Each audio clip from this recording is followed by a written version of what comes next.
नमस्कार, आपने देखना शुरू कर दिया है एएसआर न्यूज़ और मेरा नाम संजय कुमार है। दरअसल पिछले कई दिनों से बिहार में कैबिनेट विस्तार को लेकर तमाम बातें चल रही थी, चाहे मीडिया लॉबी हो या पॉलिटिकल खेमा हो, तमाम जगहों पर इस तरह की बातें चल रही थी। मीडिया ने तो बाकायदा इस बात की तारीख तक घोषित कर दी थी कि खरमास के बाद बिहार में नीतीश कैबिनेट का विस्तार होगा। पॉलिटिकल खेमे में भी तमाम नामों पर चर्चा चल रही थी। इस मामले पर बातचीत करने के लिए हमारे साथ बिहार के जाने माने जर्नलिस्ट और सीनियर पत्रकार रवि उपाध्याय सर हैं। सर, आपका बहुत बहुत स्वागत है। सर, आपने जैसा कि एएसआर न्यूज़ में भी डिस्कशन में कहा था कि बिहार में जल्दी कैबिनेट का विस्तार होगा और तमाम बातों पर चर्चा चल रही थी, जो नाम थे वो भी लगातार सामने आ रहे थे। क्या वाकई में बिहार में कैबिनेट के एक्सपेंशन पर अब ग्रहण लग गया है? नहीं, देखिए, खरमास समाप्त है। शुभ कार्य के लिए मुहूर्त अब पंडित जी लोग निकाल दिया है। अब तो 14 तारीख के बाद जो है सो आपको सब कुछ, आज के बाद सब कुछ आपको गुड गुड होता हुआ दिखाई पड़ेगा। और जो पूर्ण विराम लगने की बात हो रही है, ऐसी कोई बात नहीं है। देखिए, कैबिनेट विस्तार कोई बहुत बड़ा मसला नहीं है। जब प्रचंड बहुमत के साथ एनडीए की डबल इंजन की सरकार बिहार में बनी है, तो यह कोई, इसमें आप देख लीजिए कि जिसको जितना जितना कोटा चाहिए, जेडीयू को थोड़ा ज़्यादा कोटा चाहिए, भारतीय जनता पार्टी ने अपने फुल स्ट्रेंथ को नहीं, थोड़ा सा 4, उनको लगता है कि 4 और रिक्वायरमेंट है उनका।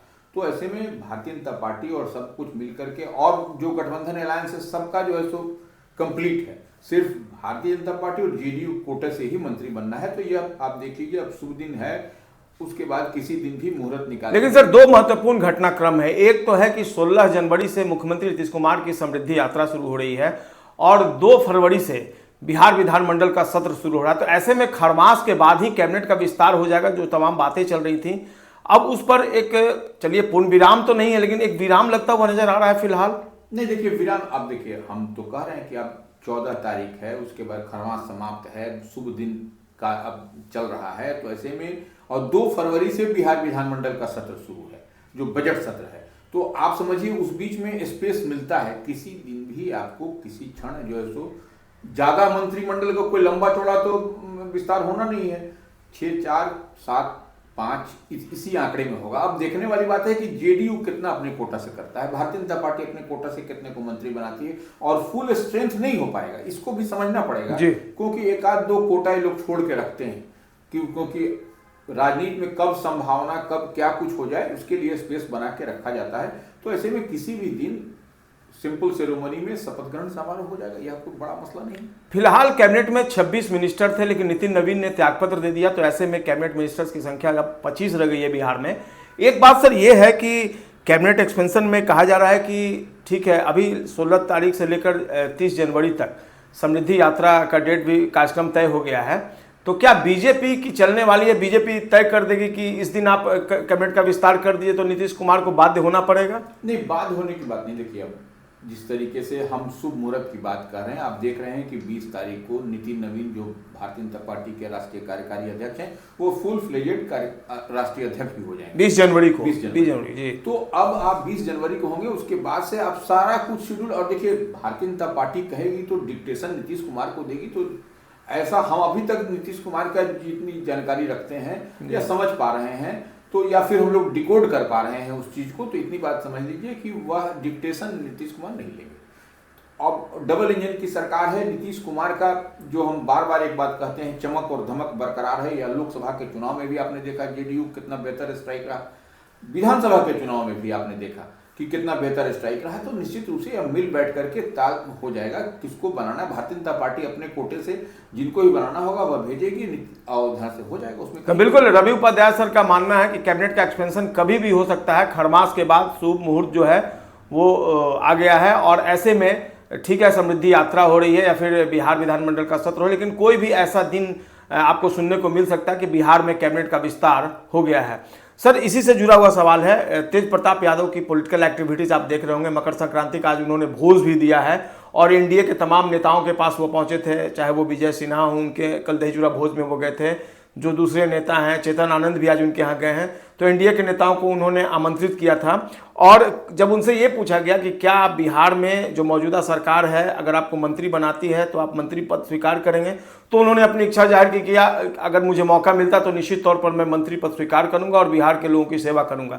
तो क्या इस तरह की कोई संभावना दिख रही है कि एनडीए उनको इतना भाव देगा? देखिए, हमको अभी तत्काल हम नहीं समझ पा रहे हैं कि जो जितनी बातें पॉलिटिकल कॉरिडोर में चल रही है या जो गलियारे में चल रही है, राजनीतिक गलियारे में, हम उससे नहीं इत्तेफाक रखते कि तेज प्रताप को अभी कोई भी पार्टी, देखिए आपको अडॉप्ट किसको करना होगा जी। तेज प्रताप को अडॉप्ट करेगा या तो भारतीय जनता पार्टी या फिर जेडीयू।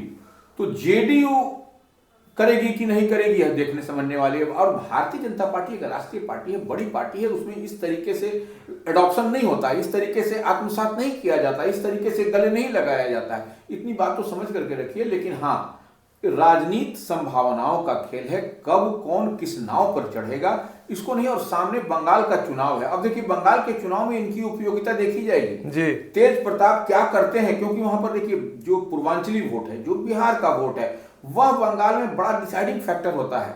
तो आप तेज प्रताप यादव अगर यदि वहां कुछ करेंगे, फिर उसके बाद जो है जो देखिए, और विधान परिषद भेजने का भी तो फरवरी है, ये मार्च में जो है सो कुछ ना कुछ आपको दिखाई पड़ेगा। 3 सीटें जेडीयू से भी खाली हो रही है। हाँ, नहीं 3 सीटें खाली, देखिए ऐसे तो 4 सीट की बात है, लेकिन 3 सीट जो जेडीयू से खाली, माने जो जेडीयू वाले जो कही जा रही है, उसमें आपको एक आध का 2 का टेन्योर खत्म हो चुका है जी जी। तो वो इस लिहाज से वह लोकल बॉडी से है, तो वह हमको जो दिखाई पड़ रहा है, भगवान सिंह कुशवाहा की बात कर रहे हैं, तो वह वहां पर से आपको चुनाव होगा उसी पर। तो यह देखिए बहुत सारा पेच है, इतना आसान भी तो नहीं इसको है। आप कुल मिलाकर सर, जो तेज प्रताप यादव की राजनीतिक गतिविधियां रही हाल के दिनों में, तो उसको कटसी मीट मानते हैं आप? निश्चित रूप से नहीं, कटसी मीट नहीं, इसको ऐसा कह लीजिए कि तेज प्रताप यादव ने लालू प्रसाद यादव की लिगेसी को अडॉप्ट कर लिया, ये कहिए। गंगा जमुनी तहजीब की मिसाइल हम लोग बात करते हैं। तो लालू प्रसाद यादव जो राजद अध्यक्ष हैं, वह क्या करते थे, वह आपको ईद में, बकरीद में, तमाम तरह की पार्टी होती थी, वह आपको छठ। तो इतना ज्यादा वो सक्रिय थे, जैसे तेज प्रताप यादव जिस तरीके से एनडीए नेताओं के पास जा रहे हैं, इतना ज्यादा लालू प्रसाद यादव तो नहीं। यही देखिए अंतर है, तेज प्रताप यादव को घर घर जाना है, क्योंकि उनकी नई पार्टी बनी है और वो नई पार्टी के अपने ही सब सर्वे सर्वा हैं। तो इस लिहाज से उनको अपना इम्पैक्ट आम जनमानस में दिखाने के लिए, और लालू प्रसाद यादव जो वेल एस्टेब्लिश्ड नेता हैं, राजनीति के वाइस चांसलर रहे हैं लालू प्रसाद यादव, और हैं भी अभी। तो ऐसी स्थिति परिस्थिति में आप तेज प्रताप यादव को थोड़ा भी कठिन परिश्रम करने की जरूरत है, और करते हुए दिखाई भी पड़ रहे हैं। आपने देखा कि राज्यपाल से लेकर के आपको भारतीय जनता पार्टी के बड़े बड़े दिग्गज, जेडीयू के बड़े बड़े दिग्गज, आरएलएम राष्ट्रीय लोक मोर्चा जो एनडीए में है, चिराग पासवान की पार्टी, सबको जाकर के उन्होंने आमंत्रित किया। इवन पशुपति पारस को भी जाकर के अंतर्गतवा दिया। तो ये कहने का मसला है कि वह अपने आप को एस्टेब्लिश करना चाह रहे हैं, और लालू प्रसाद यादव में जो छवि दिखाई पड़ती थी उसी को वह जनता के बीच ले जाना, रूपांतरण आप देख रहे हो। हाँ बिल्कुल वही दिखाई भी पड़ रहा है। बिल्कुल, रवि सर ने कहा कि जिस तरीके से तेज प्रताप यादव के सामने आने वाले दिनों में चुनौतियां हैं, उनको इस्टेब्लिश करना बिहार के पॉलिटिक्स में खुद को, क्योंकि उनकी नई पार्टी है, तो ऐसे में उनकी एक्टिविटी जो है वो बहुत आश्चर्यजनक नहीं है। यही कारण है कि लगातार एनडीए के नेताओं के पास उनके जाने का सिलसिला भी चल रहा है, और आज तो दही चूड़ा भोज भी वो दे रहे हैं। देखना होगा, काफ़ी दिलचस्प होगा कि कौन कौन से नेता पहुंचते हैं वहां पर। इस पर अलग से चर्चा होगी, जो रवि सर है इस पर आगे बताएंगे आपको। एक और सर, जेडीयू संगठन की हम बात कर लेते हैं। जेडीयू में 100 करोड़ लोगों को, 1 करोड़ लोगों को सदस्य बनाने का लक्ष्य रखा गया है, और उमेश कुशवाहा जो पार्टी के प्रदेश अध्यक्ष हैं, पिछले 4 साल हो गए उनके पार्टी के प्रदेश अध्यक्ष के तौर पर। पिछला विधानसभा चुनाव जो वो हारे थे, उसके बाद से उन्होंने पूरी पार्टी को इंटैक्ट करके रखा है। तो कैबिनेट एक्सपेंशन में जो अंदर खाने में बात चल रही है कि उमेश कुशवाहा का स्ट्रॉन्ग कैंडिडेचर होगा बतौर मंत्री, वो बिहार सरकार में नीतीश सरकार में शपथ ले सकते हैं। क्या लगता है, कितनी संभावनाएं हैं उमेश कुशवाहा के लिए? देखिए, उमेश कुशवाहा निश्चित रूप से जेडीयू के प्रदेश अध्यक्ष हैं, जीत करके भी आए हैं, और कुशवाहा समाज से, और लॉ कुश कॉम्बिनेशन की बात नीतीश सरकार में होती भी है, लॉ कुश कॉम्बिनेशन का इंटैक्ट वोट भी है। आप देख रहे हैं कि जो एनडीए है उसमें उपेंद्र कुशवाहा को क्या तरजीह, क्या तवज्जो, कैसे भारतीय जनता पार्टी अपने साथ में रखी हुई है। नीतीश कुमार खुद जो है उनके साथ मायने रखता है वो वोट बैंक लॉ कुश का। बिल्कुल लॉ कुश कॉम्बिनेशन ही कहा जाता है। जी। तो ऐसे में निश्चित रूप से उमेश कुशवाहा को बड़ी जिम्मेदारी मिलेगी। और एक जो पहले हम लोग बात करते थे कि दूसरे एक मंत्री जो लॉ कुश कॉम्बिनेशन से ही बात कुशवाहा समाज से होते थे, जेडीयू के भी हैं, उनका जो है सो तब वो कट साइज होगा और उमेश कुशवाहा को बड़ी जिम्मेवारी मिलती हुई दिखाई उमेश कुशवाहा सर वैशाली के रहने वाले हैं, वैशाली जिले से वो प्रतिनिधित्व करते हैं। वहाँ संजय सिंह जो है वो पहले से एनडीए खेमे में मंत्री हैं, लोजपा कोटे से हैं वो। बिल्कुल। और एक और बात है कि लौकुश समीकरण की आप बात करें तो भगवान सिंह कुशवाहा हैं, जयंत राज हैं, शीला मंडल हैं, तो ये कितनी अपनी दावेदारी मजबूत कर पाएंगे अगर उमेश कुशवाहा को कैंडिडेचर के तौर पे उनकी उम्मीदवारी को अगर सशक्त माना जाए तो? देखिए अब यही पेंच यही फंसेगा। अब वैशाली से एक संजय सिंह जो लोक जनशक्ति पार्टी ऑलरेडी हैं, वो कैबिनेट में, हाँ कैबिनेट मिनिस्टर हैं, पीएचडी मिनिस्टर हैं वो। तो अब यहाँ पर देखिए भगवान सिंह कुशवाहा वो देखिए आरा से आते हैं, तो वो शाहबाद का क्षेत्र उधर का हो गया जहां पर बेहतर प्रदर्शन लोकसभा के चुनाव में एनडीए ने नहीं किया था जी। ये एक बात समझने की। अब देखिए उसके बाद से जयंत राज की बात आप करते हैं, जयंत राज जी जो मंत्री रहे थे, ग्रामीण कार्ड मंत्री, ग्रामीण कार्ड, तो वो उनकी बात कहते हैं। अब शीला मंडल की बात करते हैं, तो यह देखिए अलग अलग क्षेत्र वाइज भी देखा जाएगा। लेकिन तब है कि कुशवाहा समाज से और कितने, यह तब मसला। अब उस पर बात से देखिए सब कुछ हंतोग अथवा जेडीयू की बात जब कहिएगा तो सब कुछ जाकर के नीतीश कुमार पर ही निर्भर करता है, वो किसको एक्सेप्ट करते हैं, किसको बड़ी जिम्मेवारी देते हैं। यही देखने और समझने वाली बात है। भगवान सिंह कुशवाहा, शीला मंडल, जयंत राज या फिर उमेश कुशवाहा, यह कहीं ना कहीं देखिए संगठन में। और देखिए एक बात तो और है जी, इस बार राष्ट्रीय कार्यकारिणी की बैठक भी होने जा रही है मार्च और अप्रैल में संभवतः, जो हमको जानकारी मिल रही है। तो उसमें भी कुछ न कुछ बड़ी बात होती हुई आपको दिखाई पड़ेगी। जो पॉलिटिकल कॉरिडोर में कई नामों की चर्चा है कि इनकी एंट्री होगी कि नहीं होगी, उनकी एंट्री होगी कि नहीं होगी, तो यह सब भी आपको मार्च और अप्रैल में आपको स्पष्टता के साथ सब कुछ दिखाई पड़ेगा। और ये बजट सत्र भी आप थोड़ा सा देखिए, बजट सत्र हमको जो याद पड़ता है इस बार का बजट पहली बार फरवरी में ही, फरवरी में बहुत छोटा हो रहा है बजट सत्र, 27 फरवरी तक चलना है। तो ये देखिए 2 से अमूमन होता था सर कि मार्च के फर्स्ट वीक तक चला जाता था, हम लोगों ने कवर किया है। बिल्कुल, तो वही करें कि बहुत छोटा बजट सत्र है, यह भी कुछ संकेत दे रहा है आपको। सर एक चीज और है, अमूमन देखा जाता है मकर संक्रांति से, उमेश कुशवाहा से पहले एक चर्चा कर लेते हैं। उमेश कुशवाहा अगर नीतीश कैबिनेट में शामिल हो जाते हैं तब जदयू के प्रदेश अध्यक्ष का पद जो है वो खाली हो जाएगा। कौन से ऐसे नेता हैं, बड़े नेता, जिनको लगता है कि वो बखूबी जिम्मेवारी निभा लेंगे जिस तरीके से उमेश कुशवाहा ने जिम्मेवारी निभाई है पिछले 4 सालों में? देखिए जब नीतीश कुमार और पार्टी को जो इंटैक्ट रख सकता है, और ये सबसे बड़ी बात है, कई सारे नाम हैं, कई सारे नाम हैं जो पॉलिटिकल कॉरिडोर में ये नाम है। हाँ निश्चित रूप से। अब देखिए नाम तो एक दो और आ रहा है, लेकिन हम नाम बोलेंगे तभी डिस्ट्रीब्यूट हो जाएगा, वो अंदर खाने में ठीक नहीं होगा। लेकिन कई सारे नाम हैं और यह कोई जरूरी नहीं कि इस बार कुशवाहा को ही बनाया जाए प्रदेश अध्यक्ष, ये कुर्मी को ही बनाया जाए या अगली जाति, इस बार कोई दलित चेहरा भी हो सकता है, इस बात को मान के चलिए। अच्छा हाँ, बहुत बड़ी बात कही रवि सर ने कि कोई दलित फेस भी है जो इस बार जदयू के प्रदेश अध्यक्ष के पद पर उनको लाया जा सकता है। देखना होगा आने वाले दिनों में जब बिहार की सियासत आगे बढ़ती है तो उमेश कुशवाहा की जगह कौन लेते हैं। एक बात सर आखिर में चर्चा कर लेते हैं, मकर संक्रांति का वो मौका होता है जब बिहार में पॉलिटिकल जो हैपनिंग्स होती है, एक टर्निंग पॉइंट माना जाता रहा है। कई बार आपने देखा कि सत्ता तक बदल गई दही चूड़ा के भोज में, आपको याद होगा नीतीश कुमार और लालू प्रसाद यादव का। तो इस बार एक तो दही चूड़ा का भोज जो हम लोग मिस करते हैं, वशिष्ठ बाबू का जो दही चूड़ा का भोज होता था, वो आज भी लोगों की जेहन में है। किस तरीके से बड़े पैमाने पर कहीं से तिलकुट, कहीं से दही, कहीं से चूड़ा, और इस बार जिस तरीके से दही चूड़ा का भोज जो है आपस में मिलेंगे नेता, क्या कोई टर्निंग पॉइंट हो सकता है बिहार की राजनीति में? देखिए इसी के इंतजार में सब लोग हैं, लेकिन एक चीज समझिए कि टर्निंग पॉइंट क्या होगा। अब देखिए टर्निंग पॉइंट का मान लीजिए अगर यदि नीतीश कुमार और भारतीय जनता पार्टी यही दो प्रचंड बहुमत के यही जीत करके आई है, तो अगर यदि भारतीय जनता पार्टी कुछ अगर तोड़ मोड़ करके अपने में मिलाने की प्रयास में करेगी तो ये कहीं अलार्मिंग हो जाएगा। ये किसके लिए अलार्मिंग होगा? ये नीतीश कुमार की पार्टी यूनाइटेड के लिए अलार्मिंग होगा। तो ऐसे में नीतीश कुमार वही जो दही चूड़ा मैंने दही का तिलक लगाए थे, वह तिलक अगर लगा देंगे तो फिर आपको तेजस्वी की पार्टी, ऐसे कहिए महागठबंधन उनके साथ मिलकर के सरकार बना लेगी। तो क्या अतिशयोक्ति होगी, ये क्या गलत होगा, ये बताइए आप। बिल्कुल, इसलिए बहुत फूंक फूंक करके देखिए राजनीति में हमको बोल देना, आपको बोल देना, किसी को बोल देना अलग बात है, लेकिन जो गणित होता है विधानसभा का वो मैजिकल फिगर 122 का आंकड़ा है।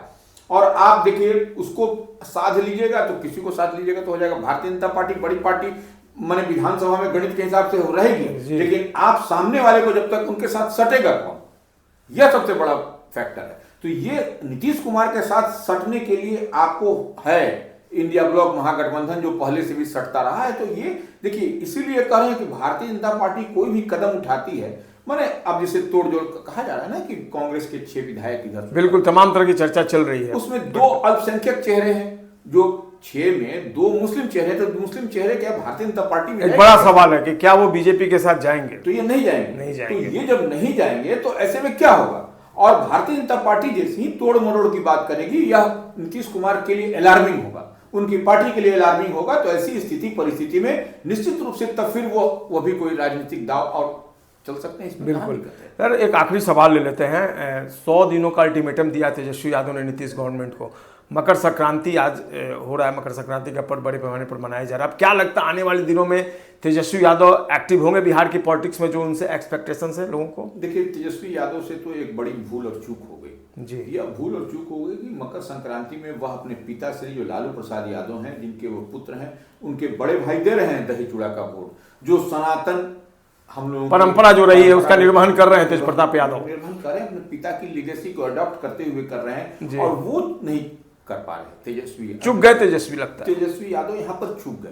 तो ये बड़ी राजनीतिक भूल मानिए या चूक मानिए, इसको हम तो यही देखते इसकी वजह क्या हो सकती है सर? तेजस्वी यादव ने इस बार दही चूड़ा भोज का आयोजन अगर नहीं किया है तो इसके पीछे क्या कोई फ्रस्ट्रेशन है, निराशा का भाव है, या एक शिथिलता आ गई है तेजस्वी यादव में, निराश है वो? देखिए निश्चित रूप से जो दिखाई पड़ता है, देखिए आपको कई बातें राजनीति जो आदमी व्यक्त करता है उसके लिए बहुत कुछ सहने की बात होती है, बहुत कुछ समझाने की बात होती है, और आपको पब्लिक आपको नहीं पढ़ पाए ये होना चाहिए। वही एक्सपर्टीज होता है, वही बेहतर राजनीतिज्ञ होता है जो उनके पिताश्री में है। अब देखिए वो नहीं कर पाए, अब बोल रहे हैं कि 100 दिन के बाद हम बोलेंगे। तो अब विधानसभा का सत्र चलेगा 2 फरवरी से, तो ऐसे में आप 100 दिन, अब 40 दिन बाद बाहर से तीर्थाटन करके आए हैं, विदेश दौरा करके आए हैं, और उसके बाद आप नहीं जा पाइएगा, जनता के बीच में नहीं जाइएगा, जो बड़ी जिम्मेवारी है नेता प्रतिपक्ष की हैसियत से।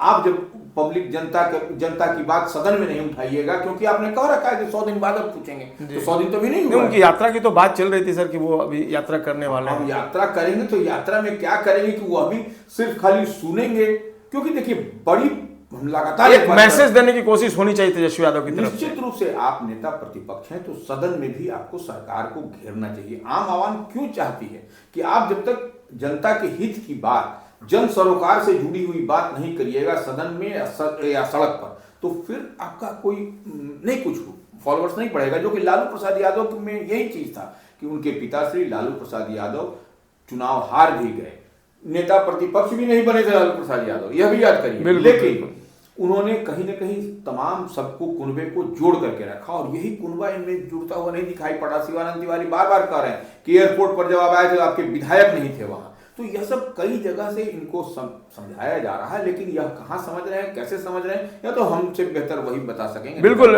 लालू प्रसाद यादव नब्ज टटोलने में माहिर थे, और यही कारण है कि समय समय पर भले ही राजनीतिक परिस्थितियां जो आई लालू यादव के सामने, लेकिन वो राजनीति के दिग्गज खिलाड़ी थे और लगातार आगे बढ़ते रहे। कहीं ना कहीं तेजस्वी यादव को अपने पिता का अनुसरण करना होगा। बिल्कुल। और मकर संक्रांति का आज पर्व धूमधाम से मनाया जा रहा है, और निश्चित तौर पर अब आने वाले दिनों में बिहार की राजनीति किस कदर करवट लेगी, किस किस तरह की पॉलिटिकल हैपनिंग्स होती हैं, इन सब चीज़ों के बारे में हम आपको बताएंगे। रवि सर, आपका बहुत बहुत धन्यवाद, आपने समय दिया, और इसी तरीके से हम आपके सामने जो कंटेंट होंगे उनको लाएंगे। आप हमारे चैनल को लगातार प्यार दे रहे हैं, अपना स्नेह दे रहे हैं, हम आपका आभार जता रहे हैं, और हम उम्मीद करते हैं कि इसी तरीके से आप अपना प्यार बनाए रखेंगे। हमारे चैनल को आप लाइक कीजिए, सब्सक्राइब कीजिए, और अगर आपके पास कोई सुझाव हो तो बेशक आप हमें अपना सुझाव दें, हम आपके सुझाव पर भी अमल करेंगे। तब तक के लिए नमस्कार।